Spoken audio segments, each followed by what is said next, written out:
શું કહે ભાઈબંધ, આપણે જઈએ ભાઈ હાલ એસડી મોટરલેન્ડની અંદર ટાટા નેનોની જે ભાઈ આપણે વિડીયો બનાવીને મૂક્યો હતો એનાથી આપણે ભાઈ એક કસ્ટમર આવ્યા છે અને કસ્ટમરને આપણે સફળતાપૂર્વક ગાડી આપી છે ભાઈ. ગાડી લઈને હવે કસ્ટમર ફરશે, તમને લઈ જવું છું કસ્ટમર જોડે અને આપણે કસ્ટમરને પૂછીએ ભાઈ આપણો સ્વભાવ, આપણું શું કહેવાય એનું એટમોસ્ફિયર અને ગાડી એમને કેવી લાગી એમના વિશે માહિતી લઈશું ભાઈ. હવે अबे जल्दी बोल, कल सुबह पनवेल निकलना है. આપણે તો આવો કસ્ટમર જોડે જઈએ.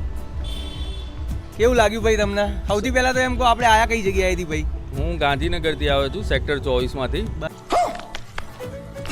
બરોબર. મેં વિડીયો રવિવાર એટલે કે 4 દિવસ પહેલાં જોયો હતો, પણ ટાઈમની અનુકૂળતા આવી નથી એટલે અત્યારે હું સાંજે આવ્યો.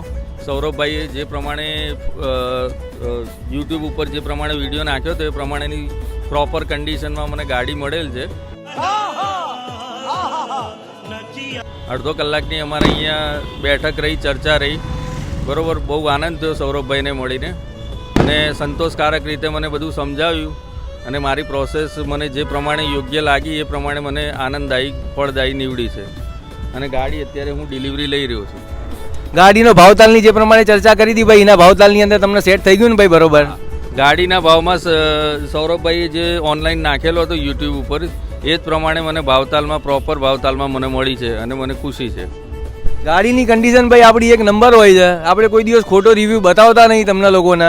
ગાડીની કન્ડિશન સૌથી પહેલાં જે ભાઈ મને દેખાશે ને એ જ કન્ડિશન તમને લોકોને બતાવીશ હું. અને મને જે પ્રમાણે કન્ફર્મ ખબર હશે કે ભાઈ આટલાની અંદર જ ગાડી આપવાની છે તો તમને લોકોને ભાઈ હું એક જ ભાવ કહીશ કે આ જ ભાવની અંદર ગાડીમાં છે. એટલે મહેરબાની કરીને ભાવની ચર્ચા ના કરતા. ગાડી સારી જ હશે, મારી એન્જિન કંપની ફિટેડ આખી ગાડી ઓરિજિનલ હશે ભાઈ.